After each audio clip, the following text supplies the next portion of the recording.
आपका कभी हारा ना आएगा। विजय पथ पर चलेंगे हम, कभी हारा ना जाएगा। विजय पथ पर चलेंगे हम, विजय पथ पर चलेंगे हम, विजय पथ पर चलेंगे हम, कभी हारा ना जाएगा। ये नेता अपने बेटों को अगर सैनिक बना लेंगे तो सरहद पे कोई फौजी कभी मारा ना जाएगा।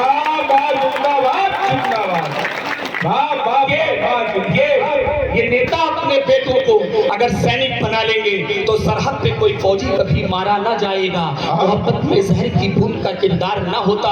मेरे युवा साथी बैठे हैं, एक बात के साथ समर्थन कीजिएगा।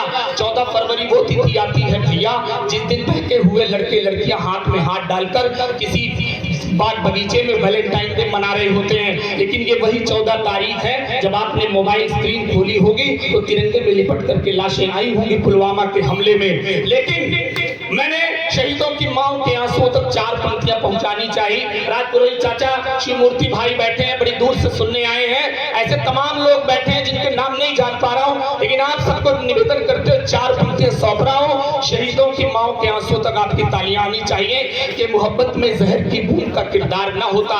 मैं वो कड़वा सच कहने की कोशिश कर रहा हूं कि मोहब्बत में जहर की बूंद का किरदार ना होता। अगर कोई यहाँ जयचंद सा मक्कार ना होता। आज का भी ध्यान चाहता हूं कि मोहब्बत में जहर की बूंद का किरदार ना होता। अगर कोई यहाँ जयचंद सा मक्कार ना होता।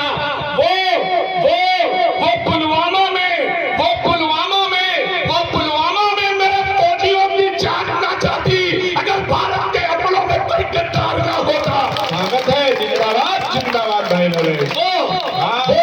वो पुलवामा में मेरे फौजियों की जान ना जाती अगर भारत के अपनों में कोई गद्दार ना होता। जबी सदियों की गंदी धूल को अब झाड़ देना है। सर अनुच्छेद 370 हटा, हमारे कश्मीरी पंडितों भाई के खून को थोड़ा हटाने की कोशिश की गई, लेकिन लोगों ने उल्टियां करना शुरू की। मैंने कहा कि आप उल्टियां करते रहिए, हम टीके लगाते रहेंगे। अगली जो 4 पंक्तियां पढ़ रहा हूं, आपका सीना गर्व से सच में 56 इंच का हो जाएगा। अगर आपको लगे कि आपका वो टुकड़ा, हमारी वो जमीन हमारे पास आनी चाहिए, तब इन पंक्तियों में समर्थन कीजिएगा। मेरी माएं बहनें भी सुने कि जमी सदियों की गंदी धूल को अब झाड़ देना है। जमी सदियों की गंदी धूल को अब झाड़ देना है। हमें आतंकियों की छातियों को फाड़ देना है। जमी सदियों की गंदी धूल को अब झाड़ देना है। हमें आतंकियों की छातियों को फाड़ देना है। अभी तो 370 हटाया, आज हमने है, अभी कल फिर पियोगे पर तिरंगा। बहुत अच्छा। अभी तो 370 आज हमने है, अभी कल फिर पियोगे पर तिरंगा काट देना है। वतन के द्रोहियों को मेरी पार्टी भेज दो साहब। आजादी के सबूत मांगे गए। दिल्ली के जेएनयू से पढ़ने लिखने वाले लड़के भी बैठे हैं। सुनिएगा इतिहास, आपने मुझसे ज्यादा शायद पढ़ा हो, लेकिन मैं आपसे अगर पूछूं कि भारत कब आजाद हुआ, ये छोटे छोटे बच्चे बता देंगे कि 15 अगस्त 1947 को भी आजाद हुआ, लेकिन दिल्ली के जेएनयू से आजादी के नारे लगाए गए। मैं पूछता हूँ, क्या मंगल पांडे की आजादी नहीं थी? क्या चंद्रशेखर आजाद की आजादी नहीं थी? क्या रानी लक्ष्मीबाई की आजादी नहीं थी? क्या कुंवर सिंह की आजादी नहीं थी? क्या चंद्रशेखर आजाद की आजादी नहीं थी? क्या महात्मा गांधी की आजादी नहीं थी? क्या जवाहरलाल नेहरू की आजादी नहीं थी? क्या लाला लाजपत राय की आजादी नहीं थी? क्या बिपिन चंद्र पाल की आजादी नहीं थी? क्या दादा भाई नौरोजी की आजादी नहीं थी? क्या लियाकत अली की आजादी नहीं थी? क्या बहादुर शाह जफर की आजादी नहीं थी? क्या नाना साहब की आजादी नहीं थी? क्या तात्या टोपे की आजादी नहीं थी? किस आजादी की बात करते हैं ये जितने 2 टके के लोग आजादी की बात करिए? मैं उन्हें 4 पंक्तियों में जवाब कि इनकी सही जगह कहां होनी चाहिए कि वतन के द्रोहियों को मेरी पार्टी भेज दो साहब। वतन के द्रोहियों को मेरी पार्टी भेज दो साहब। पहनने को उन्हें चूड़ी की सांची भेज दो साहब। जो आजादी है मांगे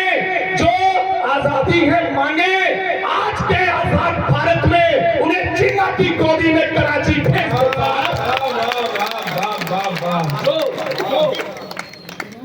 आज के आजाद भारत में उन्हें जिन्ना की गोदी में कराची भेज दो साहब। दहकती आग के जैसा बदन अपना बनाते हैं। मेरे साथ जुड़िएगा। अगर आपसे कोई पूछे कि ये फौजी क्या है, ये सैनिक क्या है, तो ये जवाब दीजिएगा। और एक बात बताऊं, पिछले दिनों जब राजस्थान के कवि सम्मेलन से भैया आ रहा था, जैसे ही ट्रेन से उतरा गर्मियों का सीजन था।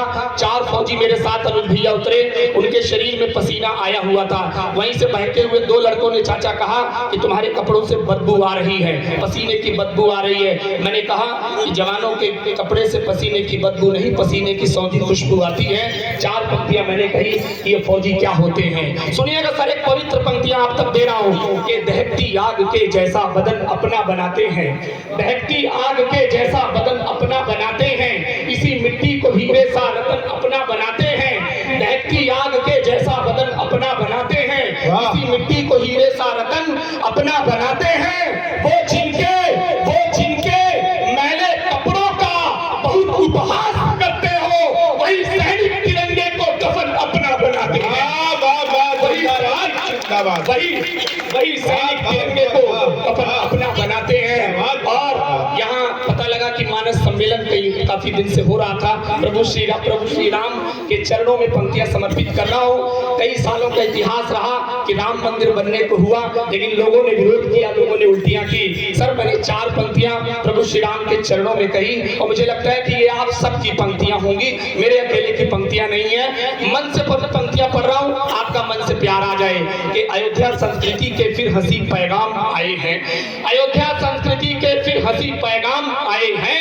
यहाँ मंदिर के पूजन से ही चारों धाम आए हैं, अयोध्या संस्कृति के फिर हंसी पैगाम आए हैं। यहाँ मंदिर के पूजन से ही चारों धाम आए हैं। खिलाफत करने के पहले विरोधी सोच लेना तुम, कई कुर्बानियां दी तब प्रभु श्री राम आए हैं। थैंक यू भैया। कई कुर्बानियां दी तब प्रभु श्री राम आए हैं, कई कुर्बानियां दी तब प्रभु श्री राम आए हैं। छोटे छोटे बच्चे बैठे हैं चाचा, एक और आपके सामने सच रख रहा हूं, यकीन मानिए जितनी देर हूं मैं कोशिश करूंगा कि कुछ आपको अच्छी बात बता सकूं। इतिहास में पढ़ाया गया कि ताजमहल प्यार की निशानी है। मंच का भी ध्यान चाहता हूं इन पंक्तियों पे। संतोष भाई बहुत अच्छे आप खंड काव्य के रचयिता हैं, मैं आपको ये पंक्तियां समर्पित कर रहा हूं कि पढ़ाया गया कि ताजमहल प्यार की निशानी है। लेकिन मेरे युवाओं, आपने मोबाइल की स्क्रीन पे अक्सर देखा होगा, अगर प्यार की निशानी ताजमहल है तो फिर बिहार में जो मांझी ने पहाड़ चीर कर अपनी पत्नी के लिए रास्ता बना दिया, बहुत अच्छे नॉलेज, बढ़िया बढ़िया बढ़िया। अरे उससे बड़ी प्यार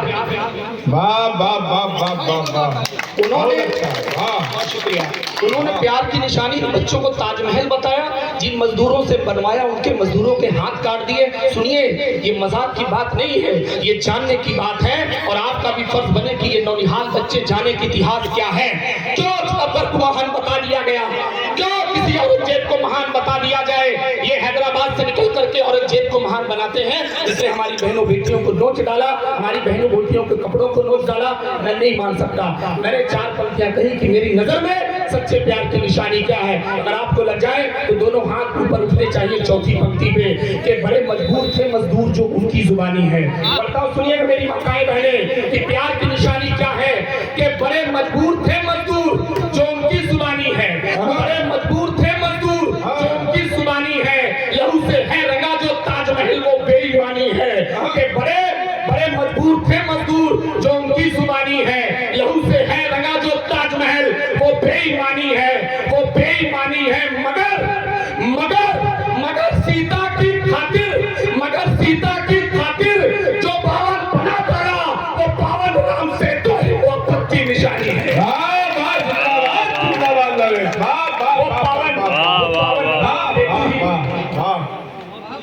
वो पावन राम सेतु ही मोहब्बत की निशानी है। और 4 पंक्तियां पढ़ने की कोशिश करता हूँ। अंतिम 2 मिनट आपके बीच में हूँ, फेरिस्त लंबी है, लेकिन ये 2 मिनट एक बार तालियां बजा करके आदेश दे दीजिए। मैं 2 मिनट और पढ़ने की कोशिश करता हूँ कि भरत की आंख में आंसू कभी पलने नहीं देना। ये पवित्र पंक्तियां चाचा सुनिएगा कि मैंने राम तक आपकी बात पहुंचाई, माता जानकी तक ये 4 पंक्तियां पहुंचा रहा हूं कि भरत की आंख में आंसू कभी पलने नहीं देना, प्रभु श्री राम को वनवास में चलने नहीं देना। भरत की आंख में आंसू कभी पलने नहीं देना, प्रभु श्री राम को वनवास में चलने नहीं देना। अयोध्या में बना मंदिर मगर मन से निवेदन है, किसी सीता को फिर से आग में चलने नहीं देना। बहुत अच्छे। सीता को फिर से आग में वाह वाह वाह वाह वाह वाह। हमारी बहन सुनीता विलियम्स ने अंतरिक्ष से वापसी की, मुझसे कहा गया, मुझे लगता है कि एक बार आइए हम आप मिलकर के सुनीता विलियम्स के लिए एक बार तालियां होनी चाहिए। उन्होंने पूरे देश का प्रतिनिधित्व करते हुए जो ऊंचाई नापी। मुझसे कहा गया मेरे भाई तमाम बेटी की बेटी क्या है, अगर बात सही हो जाए तो समर्थन करिएगा इन माओं के लिए, इन बहनों के लिए, क्योंकि 1914 से 1918 तक प्रथम विश्व युद्ध हुआ, 1939 से 1945 तक द्वितीय विश्व युद्ध हुआ। लेकिन मेरा मानना है, आप सब अपनी माँ बहन के लिए हाथ जरूर खोलिएगा, मेरा मानना है कि हमारी माताएं, हमारी बहनें 9 महीने का कोख में जो युद्ध सहती हैं, दुनिया में उससे बड़ा कोई युद्ध नहीं हो सकता है। तब मैंने कहा कि ये बेटियां क्या है, ये माताएं क्या है, ये यही दुखों को हरती है, यही तो मर्म लेती है, यही लज्जा, यही इज्जत, यही तो शर्त लेती है। बड़े ही शौक से पापा मेरे अक्सर कहा करते, किसी का भाग्य अच्छा हो तो बेटी जन्म लेती है। वाह वाह वाह वाह वाह वाह वाह। और बस अंतिम एक कविता पढ़ने का विचार है 2 मिनट की। कितने लोगों ने छावा फिल्म देखी है, संभाजी महाराज जी के बारे में जानते हैं? जितने लोग जानते हैं एक बार बता दे तब मैं पढ़ने का मन बना पाऊंगा। अगर आप छावा जी, संभाजी महाराज के बारे में जानते हैं तो तालियां बजाकर मुझे बता दे। तो मैं एक छोटी सी कविता पढ़ना चाहता हूँ। बहुत शुक्रिया के दादा, एक छोटी सी कविता पढ़ के स्थान लेता हूँ। उसके पहले एक छंद कि आपसे कोई धर्म की बात पूछे। अनुज भैया ये छंद आपके लिए सुनिएगा कि आस्था का किसी ने मजाक जो बना दिया तो जिंदगी के सार में उधार नहीं पाओगे। आस्था का किसी ने मजाक जो बना दिया तो जिंदगी के सार में उधार नहीं पाओगे। मान व सम्मान ऋषि मुनियों का करेंगे तो प्रभु से मिलन का संदेशा खुद आएगा। कि आस्था का किसी ने मजाक जो बना दिया तो जीवन के सार में उधार नहीं पाएगा। मान व सम्मान ऋषि मुनियों का करेंगे तो प्रभु से मिलन का संदेशा खुद आएगा। एक बात जान लो तिरंगा और भगवा भी, एक बात जान लो तिरंगा और भगवा भी वसुधा से अंतरिक्ष तक लहराएगा। एक बात जान लो तिरंगा और भगवा भी वसुधा से अंतरिक्ष तक लहराएगा। धर्म को बचाने में सफल यदि हो गए तो अपना ये देश दुनिया से आगे जाएगा। दुनिया से आगे जाएगा। एक अंतिम कविता पढ़ रहा हूँ जिसका शीर्षक है छावा, जो संभाजी महाराज जिनकी अभी हाल ही में फिल्म आई थी। मैंने उस दृश्य को देखकर एक कविता लिखी। एक बार तालियां बजाकर थोड़ा सा हौसला बढ़ा दीजिए, मैं कविता पढ़ता हूँ। आप तालियां मत कीजिएगा, बस सुन लीजिएगा कि सुना रहा हूँ अमर कहानी वीर पुरुष बलिदानी की। संतोष भाई के सुना रहा हूँ अमर कहानी वीर पुरुष बलिदानी की। व्योम धरा भी बोल रही थी जय जय हिंदुस्तानी की। सुना रहा हूँ अमर कहानी वीर पुरुष बलिदानी की। व्योम धरा भी बोल रही थी जय जय हिंदुस्तानी की। जिसके पौरुष के आगे आंधी तूफान रुक जाते थे, जिसके पौरुष के आगे आंधी तूफान रुक जाते थे, जिसकी ताकत के आगे मुगलों के सिर झुक जाते थे। धर्म का रक्षक वीर पुरुष था, साहस का परिचायक था, जन जन का सेवक था, छावा भारत भूख का नायक था। जिनसे औरंगजेब डरा था वो सब वीर मराठे थे, जो अपने भुजदंडों के बल से दुश्मन को काटे थे। नाम था उनका संभाजी और संस्कार से भरे रहे। नाम था, अगली पंक्ति अगर खट से लग जाए तो उस पंक्ति में संभाजी महाराज के लिए आपका हाथ खुलना चाहिए कि नाम था उनका संभाजी और संस्कार से भरे रहे। नाम था उनका संभाजी और संस्कार से भरे रहे, और अपने हिंदू धर्म की खातिर तत्परता से खड़े रहे। अपने हिंदू धर्म की खातिर तत्परता से खड़े रहे। 100 से ज्यादा युद्ध लड़े थे, कभी न रण में हारे थे। 100 से ज्यादा युद्ध लड़े थे, कभी न रण में हारे थे। मानव की क्या बात करें, वो शेर के जबड़े फाड़े थे। औरत को जब ज्ञात हुआ कि लड़कर जीत न पाऊंगा, तब वो सोचा घात लगाकर इनको मार गिराऊंगा। कान्हो जी सत्ता पाने की अभिलाषा में छावा से गद्दारी कर बोला बैरी की भाषा में। औरत से मिलकर चुपके छावा का भेद बताया था, मक्कारी का जाल बिछाकर धोखे से पकड़ाया था। फिर जालिम औरंगजेब ने हदे क्रूर की पार किया, उंगली काटी खान उतारी ऐसे घातक वार किया। छोटी सी जब सुई चुभे तो कितनी पीड़ा होती है, छोटी सी जब सुई चुभे तो कितनी पीड़ा होती है। उन पर इतने जुल्म हुए कि सुनकर आंखें रोती हैं। नाखूनों को नोच नोच के बदन के टुकड़े कर डाले, तब भी आह न निकली मुंह से ऐसे थे वे मत वाले। अंतिम 2 पंक्तियां औरंगजेब के विरोध में, संभाजी महाराज के समर्थन में। महाराष्ट्र तक, मराठों तक आपकी तालियां जानी चाहिए इन 2 पंक्तियों पर। के नाखूनों को नोच नोच के बदन के टुकड़े कर डाले। डाले तब भी आग निकली मुंह से, ऐसे थे मत वाले। दांत तोड़कर जीभ काट ली, दांत तोड़कर जीभ काट ली, दोनों आंखें फोड़े थे, लहू देह से निकल रहा था, फिर भी धर्म न छोड़े थे।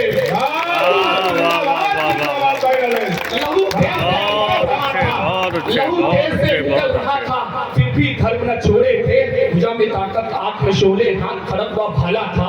भुजा में ताकत हाथ में शोले, हाथ खड़ग व भाला था। घने अंधेरों से लड़ता था, ऐसा सुख उजाला था। छत्रपति महाराज शिवाजी जैसे संभा छावा थे, हर एक दुश्मन की खातिर वो ज्वालामुखी का लावा थे। अंतिम 4 पंक्तियां पढ़ के समापन कर रहा हूँ, और इस बार मेरे लिए नहीं, उस ऐसे व्यक्तित्व के लिए, इतिहास के ऐसे पुरुष के लिए आपका हाथ खुलना चाहिए जिनको इतिहास में दफा करके रखा गया। वाह वाह के छत्रपति महाराज शिवाजी जैसे संभा छावा थे, हर एक दुश्मन की खातिर वो ज्वालामुखी का लावा थे। इनके कारण ही घर मंदिर हम सबके आजाद हुए, इनके कारण ही घर मंदिर हम सबके आजाद हुए। औरंगजेब सरीखे मुगलों से तब हम आजाद हुए। बोलो हर हर महादेव, बोलो हर हर महादेव। जय जय जगदम्ब भवानी की, सदा शहादत याद रहेगी संभा की कुर्बानी की, सदा शहादत।